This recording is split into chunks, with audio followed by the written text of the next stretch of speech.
Hello guys, ચૈત્ર નવરાત્રીની આજથી શુભ શરૂઆત થઈ ગઈ છે. ગુડ આફ્ટરનૂન બધાને. બપોરનું જમવાનું લઈને આપણે બેસી ગયા છે. તો મસ્ત ગરમા ગરમ મગની દાળ બનાવી છે, તમે જોઈ શકો છો. ગરમા ગરમ ફુલકા, પછી આ લાંભા મંદિર આપણે ગયા હતા એનો પ્રસાદ. ગરમીમાં તો ડુંગળી ખાવી જ જોઈએ, તો મસ્ત ડુંગળી. અને આ આપણે જોડે બનાવી દીધો છે મસ્ત ગરમા ગરમ રાઈસ, તમે જોઈ જ શકો છો. તો ચાલો, તમારે પણ જમવું હોય તો આવતા રહો. અને તમારા ઘરે આજે લંચમાં શું બનાવ્યું છે તે જરૂરથી કોમેન્ટ કરજો. અને ચૈત્ર નવરાત્રિની મારા તરફથી અને મારા પરિવાર તરફથી તમને બધાને હાર્દિક શુભેચ્છાઓ.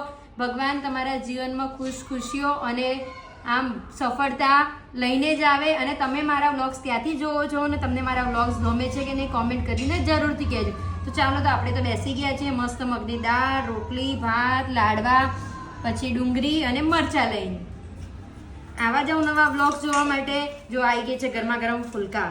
આવા જ નવા વ્લોગ્સ જોવા માટે મારા પેજને ફોલો કરજો. Thank you. જય શ્રી કૃષ્ણ.